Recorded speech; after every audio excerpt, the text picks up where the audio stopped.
संजय, मैं अभी पेड़ पौधे में पानी दे रही हूँ। पीछे से इस तरह पकड़ कर आँख बंद करके रखोगे तो मैं तुम्हें पानी से नहा दूँगी। क्यों छत पर बदतमीजी कर रहे हो? आज सुबह सुबह तुम्हें क्या हो गया है? इतना रोमांटिक मूड और इतना उत्तेजित क्यों हो गए हो?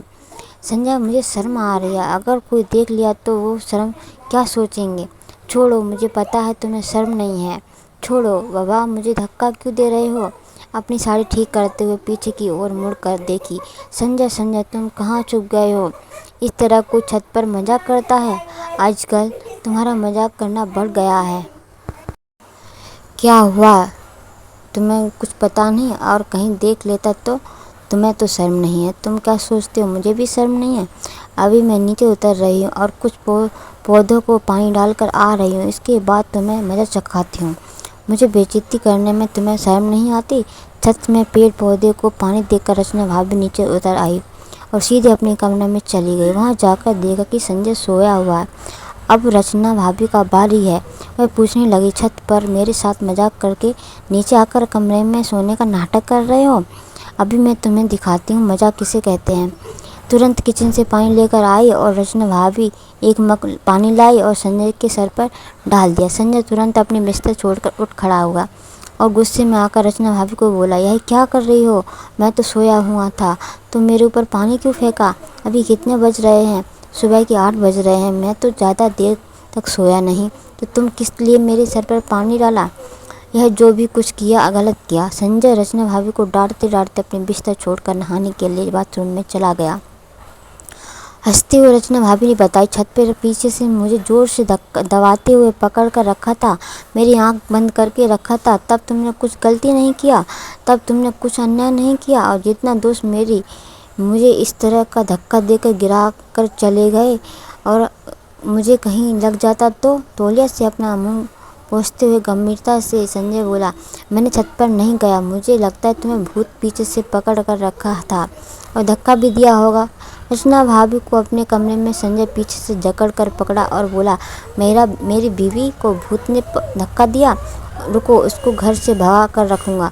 ठीक है, अभी एक कप गर्मा गर्म चाय बना दो और साथ में बिस्कुट भी लाना। सोते वक्त एक रोमांटिक सपना देख रहा था और तुमने पानी डालकर मेरे सपना को तोड़ दिया, साथ साथ नींद को भी भगा दिया। रचना भाभी संजय की गाल पर चुटकी काटते हुए कही, रोमांटिक सपना अभी भी देख रहे हो? मैं हूं ना, मेरे अलावा कोई दूसरा जलपरी सपने में आई तो थी क्या? आज हम देखेंगे कितनी रोमांस कर सकते हो। अपनी नशीली आंखें से संजय को देखते देखते चाय बनाने के लिए रसोई घर में चली गई।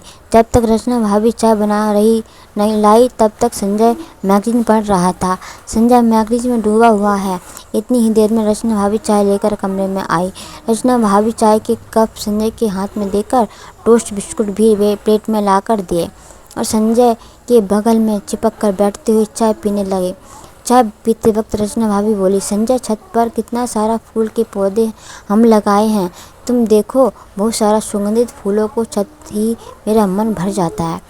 छत पर कौन सा फूल का पौधा नहीं है? गुलाब है, रजनीगंधा है और भी ढेर सारे फूल हैं, पौधे हैं। मुझे वो छत पर जाने के लिए नीचे उतरने का मन ही नहीं करता। हर टाइम छत पर रहने का मन करता है और छत गार्डन को देखते ही मेरा आँख भर जाती है।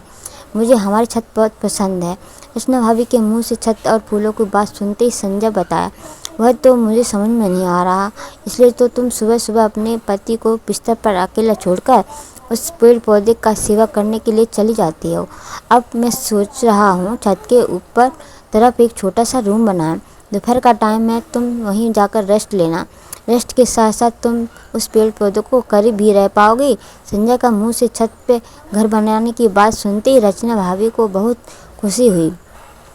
तुरंत संजय को गले लगाते हुए बोली, really I love you Sanjay, मैंने यही चाह रहा था। मेरा छोटा छोटा पेड़ पौधे का और ढेर सारे फूलों को बहुत पसंद है। पता है, मुझे अपनी छत हर समय अपनी ओर खींचती है। लेकिन रचना भाभी के मुंह से लेकिन शब्द सुनते ही संजय बोला, लेकिन फिर क्या हुआ? आगे बोलो। भाभी ने बताई, नहीं संजय, कुछ नहीं, रहने दो। अभी मैं कुछ खाना बनाने पड़ेगा, पापा खाना खाकर बैंक जाएंगे। शाम ढलते वक्त रचना भाभी फिर से छत पर गई, थोड़ा सा ठंडा हवा खाने के लिए। दूर दूर तक नीला आसमान और आसमान में जमे हुए बादल को सूरज में नरम नरम रोशनी से ढकने की कोशिश कर रहा है। जैसे कि आसमान, बादल और सूरज, इतनी तीनों अपनी छत पर फूलों के साथ खेल रहे हैं। अपनी बात खोलकर रचना भाभी मुग्ध होकर गुलाबों के पेड़ों की ओर देख रही है। आप भी छत को देखो तो सोचोगे कि जंगल का एक छोटा सा टुकड़ा छत पे आकर पहुंचा है। अपनी शादी के बाद रचना भाभी के हर रोज का रूटीन संसार के काम खत्म करने के बाद छत पर जाकर पेड़ पौधों को लेकर बिजी रहना। वह जितना देर तक पेड़ पौधों के साथ बिजी रहती है उससे उनको थकान महसूस नहीं होती। छोटे छोटे पेड़ पौधे और उनके सारे फूल और पत्ते के साथ खेलती रहती। कौन सा पेड़ से कितना पत्ते गिर गए, कितनी फूल आकर अपने घर के ठाकुर को चढ़ाए, उन सारे हिसाब रखना रचना भाभी के पास रहता। और अपनी सासू माँ को घुटनों का दर्द की बीमारी है, वह कभी छत पर नहीं चढ़ सकती, इसलिए सासू माँ छत के पेड़ पौधों को पानी नहीं दे सकती। अपनी बहू को इस तरह का पेड़ पौधों की चर्चा करते हुए देखकर सासू माँ को बहुत खुशी हुई। अगला महीना अपने पापा के साथ बात करके संध्या छत पर एक छोटा सा रूम बना लिया। वो रूम इतना ही सुंदर सजाया कि उसे देखते ही रचना भाभी खुशी से डगमगा गई। हर रोज़ सुबह शाम छत पर दोपहर का टाइम जाकर अपने समय बिताती है। कुछ इस तरह ऐसे ही चलने लगा कि रचना भाभी हर रोज़ छत पर जाकर अपने पेड़ पौधे को प्यास करने लगती है और उनका सेवा भी। कभी कल रचना भाभी जब छत पर जाती थी तब उसको कुछ अजीब सा महसूस होने लगती थी, जैसे कि कोई उनसे छत पर छूने की कोशिश करता है, बार बार छूने की कोशिश करता है। कभी उनका साड़ी का आंचल को खींचते हैं तो कभी लगता है जैसे कोई छत पर घूम रहा है। इस तरह कुछ दिन अजीब अजीब घटना को महसूस करने के बाद भाभी सोचने लगे शायद वह अपने मन के भ्रम होगा, इसलिए उस भ्रम वाली अजीब सी अनुभव को भूलने की कोशिश करने लगे। लेकिन अभी छत पर जाने से ही उनको जैसा कुछ भौतिक अनुभव भी ज़्यादा ही होने लगे। उस दिन रात को रचना भाभी खुद संजय को उस भौतिक अनुभव के बारे में बताई। यह बात सुनते ही संजय बोला, तुम्हें भूत छूने की कोशिश कर रहा है, अगर छुआ तो अन्याय किया जाएगा। क्या है मेरी बीवी का आंचल पकड़कर खींचते हैं, उस भूत का इतना साहस, और तुम्हारा किधर किधर हुआ, इधर इधर हुआ, किधर किधर हुआ इधर। संजय के मजाक देखकर रचना भाभी सीरियस हो गई। उन्होंने तुरंत बताए संजय को, तुम इस तरह मजाक मत करो मेरे साथ, मेरा बात को सीरियसली लो प्लीज़। संजय ने बताया, ठीक है अब मैं सीरियस हूँ, अब लो मैं तुम्हें अपनी ओर खींच लिया और तुम्हें अपनी बाहों में भर लिया और तुम्हें हम नहीं छोड़ेंगे। क्या अभी भी तुम्हें उस भूतनी ने छू पाई है? नहीं पाएगी। संजय की इस तरह की रोमांस वाली हरकतों से देखते ही रचना भाभी बोली, प्लीज़ संजय को रुको ज़रा, मैं घर की लाइट बंद करके आती हूँ। और ऐसे ही कुछ दिन ठीक ठाक चल रहा था। रचना भाभी हर रोज़ की तरह छत पर अपने ज़्यादा समय बिताती थी। अचानक एक दिन दोपहर के छत के कमरे पर रचना भाभी सो गई। अचानक ऐसा कुछ महसूस हुआ कि रचना भाभी छत पर जिस घर में सोई हुई थी उस घर में कोई घुस रहा है। दरवाज़ा खटखटा रहा है। अचानक दरवाज़ा आवाज़ करते हुए खुल गया। इतनी ही देर में कहीं दूर से एक कौवा जोर जोर से चिल्लाते हुए छत के इस पार से उस पार करने लगा और कभी कभी खिड़की के पास आकर कां कां करता। इस तरह आवाज़ करने लगा। रचना भाभी अपनी आँख खोलने की कोशिश कर रही थी, लेकिन उसे महसूस हो रहा था कि जैसे कोई उनका आँख में नींद की दवाई डालकर सुला दिया।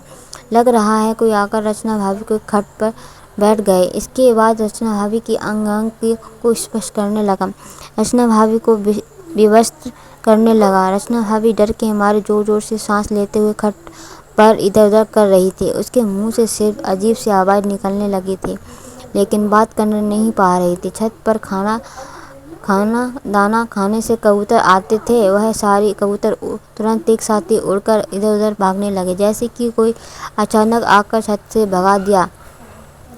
उतनी ही देर में रचना भाभी की आँख खुल गई और वह अपने आप को विवस्त्र रूप में देखे अपने कपड़े ठीक करके तुरंत रचना भाभी छत के घर से नीचे अपने कमरे में चली गई और वो आईने में के सामने खड़ी होकर अपने आप को देखने लगी और सांस तेज से चलने लगी। उसकी सांस इतनी तेज चल रही थी कि जैसे लग रहा था उसका सीना चीर कर हाथ बाहर निकलने वाला है। अपनी बहू को इस तरह हालत में देखते हुए सासू माँ कमरे के बाहर से बुलाई, बहू आप इस दोपहर में टाइम छत पर इतनी देर तक क्या कर रही थी? इस दोपहर के टाइम छत पर कभी अकेले रहना ठीक नहीं है, कल से मत जाना। अभी सासू माँ की आवाज़ सुनते ही रचना भाभी कमरे की दरवाजे की ओर देखी और चौंक गई। तुरंत बोली, आप कौन हैं? मैं तुम्हारी सासू माँ हूँ। तुम अपनी साड़ी सही तरह से पहनो। तुम्हें इस हालत में देखते हुए मुझे भी शर्म आ रही है, इसलिए मैं पीछे घूमकर खड़ी हूँ। अपनी साड़ी और आंचल ठीक करके वो रचना भाभी बोली, कहाँ मम्मी, मेरी साड़ी तो ठीक है। मैंने कहाँ असली ढंग से खड़ा हुआ हूँ, मैं तो सही से। तभी सासू माँ पूछी, क्या हुआ बहू, तुम्हें कुछ हुआ है? तुमने अपने चेहरे को जरा ध्यान से देखा करो। तुम देखो तुम्हारी चेहरा कैसे दुबला पतला हो गई हो, और आँख को भी देखो कैसे तुम बहुत चिंतित हो। अभी मैं आ रही हूँ, शाम होने वाला है, सांस देकर आ रही हूँ। फिर से रचना भाभी को आईने के सामने खड़े होकर खुद को अच्छी तरह देखे। फिर मन ही मन बोली, मैंने तो साड़ी सही से तरीके से पहन रखी है। तब सच में क्या कुछ गलत देखकर, अपनी आँख मुंह में पानी देकर पूरे घर की लाइट जलाकर खाट पर बैठकर भाभी संजय को फ़ोन किया। रचना भाभी को फ़ोन आते देखकर संजय तुरंत फ़ोन उठाकर बोला, हाँ यार बोलो। इस समय तुम तो कभी मुझे फ़ोन नहीं करती, आज तुम कुछ लेकर घर जाना है? मैं 10 मिनट के अंदर घर पहुंच रहा हूँ। संजय का मुंह से इस बात को सुनते ही रचना भाभी बोली, नहीं नहीं, मैंने क्यों फ़ोन किया, भूल गई। ठीक है, तुम सावधान से घर आना। रचना भाभी को हिचकिचाते हुए सुनते ही संजय ने पूछा, क्या हुआ तुम्हें? घर में कुछ सब गड़ा हुआ है क्या? तुम इस तरह अजीब सी बातें कर रही हो, तुम्हारी तबीयत ठीक है? तो भाभी बताई, नहीं नहीं, कुछ नहीं हुआ। तुम घर आओ और तुम्हें बहुत सारी बातें करनी है, मैं सब कुछ बोलूँगी। संजय बोला, ओके डार्लिंग, मैं आ रहा हूँ। पूरे कमरे में जैसे सन्नाटा छाया हुआ है। कमरा गंभीर जैसे लग रहा था, जैसे कोई खिड़की के बाहर खटखट रहा हो। भयभीत होकर अकेली अपने कमरे में रचना भाभी बैठी हुई है। संजय की अपेक्षा में संजय अपने कमरे में दाखिल होते ही रचना भाभी संजय से चिपक गई और जोर से रोने लगी। कुछ देर बाद अपने आप को संभालते हुए रचना भाभी संजय को सब कुछ बोली। सुनते ही संजय चिंतित हो गया। अपना शर्ट खोलकर बोला, कल से एक काम करना, छत पर मत जाओ। हो सकता है छत के कमरे में सो गई हो तो फिर बुराई सपने देख सकती हो। हमें लगता है तुम बुरा सपना देखा होगा। जो भी हो उसे भूल जाओ, अपनी दिमाग में उस भौतिक भावना को निकाल दो। रचना भाभी बोली, लेकिन मेरी तो विवश मेरे शरीर में से साड़ी खोलकर नीचे ज़मीन पर क्यों गिरा था, वो भी सपना थी। संजय बोला, हो सकता है गर्मी की मौसम के कारण तुम नींद में आकर खुद ही अपने कपड़े उतार कर सो गई हो। रचना भाभी बोली, नहीं संजय, मैं ऐसा कुछ नहीं किया, तुम समझने की कोशिश करो। मैं समझ रहा हूँ, जब तुम अपनी आँख खुली क्या तब तुम वहाँ किसी को देखा? हिचकिचाते हुए भाभी बोली, नहीं संजय, मैं वहाँ किसी को नहीं देखा। लेकिन भाभी के मुंह से यह बात सुनते ही संजय पीछे से भाभी किसके पकड़ कर बोला, जाने मन, तुम चिंता मत करो, वहाँ पर कोई नहीं था, यह तुम्हारी भ्रम है। संजय का इस तरह की हरकत देखकर भाभी बोली, संजय अभी छोड़ो मुझे अभी यह सब अच्छा नहीं लग रहा है, मुझे कुछ देर अकेले रहने दो। भाभी की कोई बात न सुनते हुए संजय भाभी को अपनी ओर से खींचकर बिस्तर पर लेटा देता है और बोला, हम इस तरह रहेंगे, अगर फिर से वो भूत आ गया, मुझे तुम्हें पकड़ लिया तो पति को बिस्तर से धकेल देंगे। बोला संजय, अभी में मुझे कुछ अच्छा नहीं लग रहा है, ज़रा नीचे उतरो, बदन दुख रहा है। संजय के सलूशन के मुताबिक कुछ दिन रचना भाभी और छत पर नहीं गई। सासू माँ पूछे, बहू तुम छत से कुछ फूल लेकर आओ, मुझे भगवान को चढ़ाने हैं।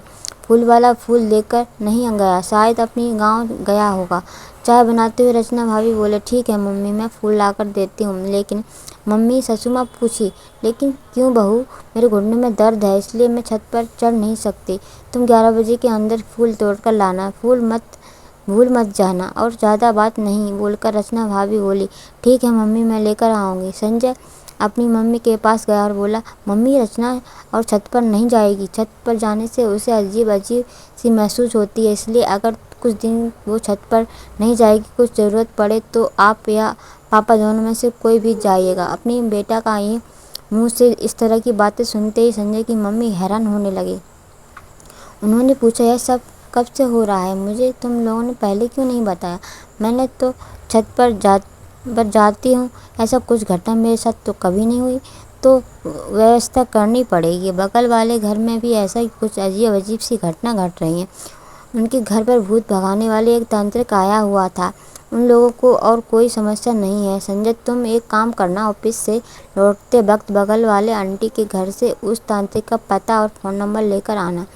उनको बुलाकर अगर हम घर से यज्ञ करा लेंगे तो शुद्ध हो जाएगा और जो भी आत्मा हमारे घर पर हैं वो सारे भाग जाएंगे।